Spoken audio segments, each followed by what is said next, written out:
एक व्यक्ति जिसे मरे हुए लगभग 17 महीने हो चुके थे, लेकिन फिर भी उसके परिवार का विश्वास था, या कहे कि उनका प्यार था, कि उन्हें लगता था कि ये वापस से जी उठेगा, और इसीलिए उन्होंने उसका अंतिम संस्कार नहीं किया और उसे अपने घर पे ही रखा।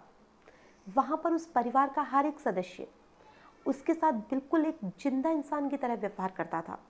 वो एक जॉइंट फैमिली से था, जिसमें उसके माता पिता थे, 2 भाई थे, भाभियाँ थी, बच्चे थे, खुद की पत्नी थी, खुद के बच्चे थे।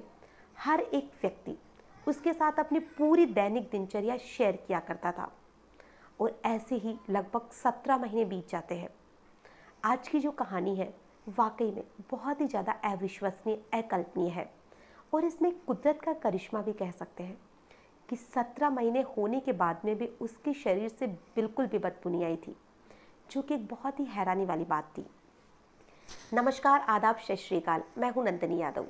आज की जो कहानी है इसकी शुरुआत होती है उत्तर प्रदेश में, एक जिला है कानपुर।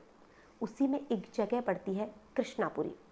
वहीं पर एक लड़का जिसका नाम था विमलेश, वो एक लड़की मिताली को ट्यूशन पढ़ाया करता था। दोनों ही कंपटीशन की तैयारी कर रहे थे, पढ़ाई में भी दोनों काफ़ी अच्छे थे।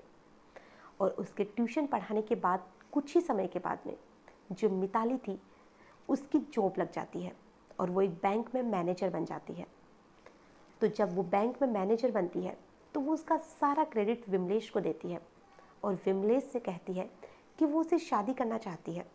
तो विमलेश मिताली से कहता है कि वो भी उसे पसंद है, लेकिन वो उसकी जॉब लगने के बाद में ही शादी करेगा। तो जो विमलेश था वो भी पढ़ाई में काफ़ी अच्छा था, और कुछ ही वक्त के बाद में वो भी एक अकाउंटेंट ऑफिसर बन जाता है, और दोनों घर वालों की रजामंदी से शादी कर लेते हैं। वक्त बहुत ही अच्छा बीत रहा था, जॉइंट फैमिली थी, सभी लोग बहुत खुश थे। जो विमलेश के पिताजी थे वो रिटायर्ड थे, वो भी गवर्नमेंट जॉब में थे। एक भाई बिजली का ठेकेदार था, तो दूसरा भाई भी अच्छी खासी गवर्नमेंट जॉब में था। सब कुछ बहुत अच्छा चल रहा था। एक दिन अचानक ही विमलेश की तबीयत खराब हो जाती है। उसे डॉक्टर के पास ले जाया जाता है, जहाँ पर डॉक्टर उसे मृत घोषित कर देते हैं। उसे घर लाया जाता है, जहाँ पर उसके अंतिम संस्कार की तैयारियां चल रही थी, और उसे अर्थी पर लिटा दिया गया था। तभी अचानक से विमलेश का भाई सुनील जो था, उसका हाथ उसके सीने पर लगता है, जहाँ पर उसे लगता है कि उसकी दिल की धड़कन चल रही है। यही चीज़ वो अपने दूसरे भाई दिनेश को दिखाता है, अपने माता पिता को दिखाता है, उसकी पत्नी को दिखाता है, जो भी वहाँ पे रिश्तेदार आए हुए थे अंतिम संस्कार के लिए, पड़ोसी आए हुए थे, सभी को दिखाता है। सभी लोगों ने देखा कि उसकी दिल की धड़कन चल रही है। अब वो लोग उसे डॉक्टर के पास नहीं ले जाते हैं, बल्कि अपने घर में ही लिटा देते हैं। उन्हें लगता है कि ये शायद कोमा में चला गया है, और वो उसकी पूरी सेवा में लग जाते हैं कि कभी ना कभी ये वापस कोमा से लौट आएगा और हमारे साथ बिल्कुल नॉर्मल इंसान की तरह पूरी लाइफ बिताएगा। और यूं ही करते करते वक्त बीतता रहता है। अब लगभग 17 महीने हो चुके थे। तभी एक दिन अचानक से जिस ऑफिस में ये विमलेश जॉब करता था, उसी ऑफिस से 2 बंदे आते हैं जो कि उसके दोस्त थे, और वो लोग आकर कहते हैं कि उन्हें विमलेश से मिलना है। काफ़ी समय हो गया, वो ऑफिस भी नहीं आ रहे हैं, तो उन्हें उनसे मिलना है। तो जो विमलेश की माँ थी वो उसे मना कर देती है कि विमलेश बीमार है और वो तुम में से किसी से नहीं मिलेगा, क्योंकि जो विमलेश का शरीर था वो पूरी तरह से ब्लैक पड़ चुका था और हड्डियों का ढांचा बन चुका था, जिसमें उसके घर वालों को डर था कि ये लोग शायद किसी से शिकायत कर देंगे या डॉक्टर के पास भेजेंगे, जहाँ पे डॉक्टर फिर से इसे मृत घोषित कर देगा। तो उसकी माँ जो राम दुलारी जिसका नाम था, उसने उन दोनों दोस्तों को मिलने से मना कर दिया। वो लोग वापस से लौट आते हैं और वो वहाँ से सीधा पुलिस स्टेशन जाते हैं, जहाँ पर जाकर वो रिपोर्ट लिखवाते हैं कि उनका जो दोस्त था काफ़ी समय से ऑफिस नहीं आ रहा है, आखिर में कुछ तो गड़बड़ है। वहाँ पर वो पुलिस वालों को लेकर सीधा उसके घर जाता है, जहाँ पर 23 सितंबर को जो पुलिस वाले थे वो उसके घर जाते हैं, और जब उसकी लाश को देखते हैं तो वो खुद चौंक जाते हैं कि जो शरीर पूरी तरह से काला पड़ चुका है, हड्डियों का ढांचा बन चुका है, वो इंसान जिंदा कैसे रह सकता है। तो जो उसके घर वाले थे वो पुलिस वालों से काफ़ी बहस करते हैं कि ये जिंदा है, आप इसको हाथ भी ना लगाएं, लेकिन पुलिस वाले नहीं मानते हैं।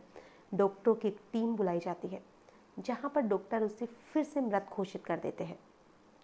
अब वो लोग कहते हैं कि ठीक है, उसे फिर हॉस्पिटल ले जाया जाता है।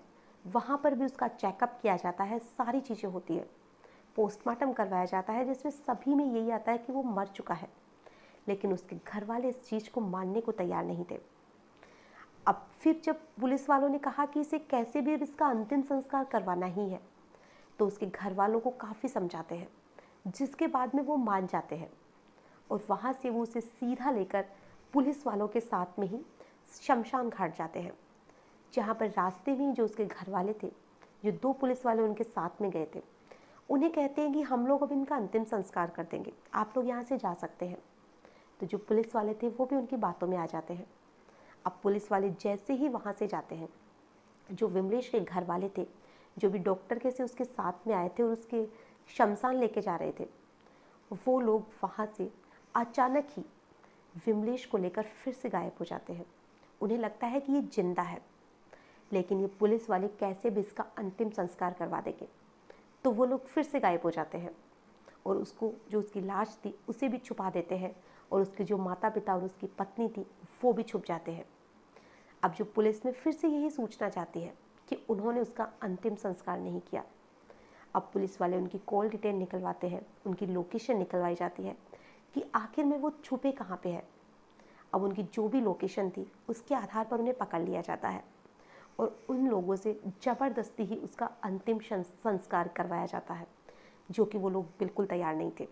और उन्होंने इसका सारा जो भी था वो पुलिस वालों के माथे मढ़ दिया कि वो जिंदा था, लेकिन फिर भी उसका अंतिम संस्कार करवा दिया गया। हालांकि पुलिस वाले उन्हें काफ़ी समझाते हैं, लेकिन फिर भी वो लोग नहीं मानते हैं और पुलिस वालों पे उल्टा केस भी ठोक देते हैं, जो कि बहुत ही हैरान करने वाली बात थी।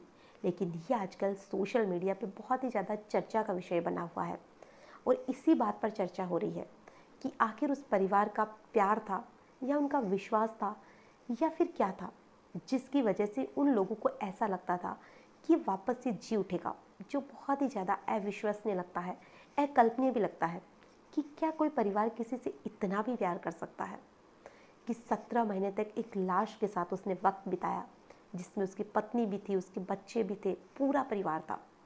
वाकई में उनका जो प्यार था देखने लायक था। आज की जो कहानी है इसमें बस इतना ही। फिर मिलेंगे ऐसी ही किसी नई घटना के साथ। तब तक के लिए नमस्कार।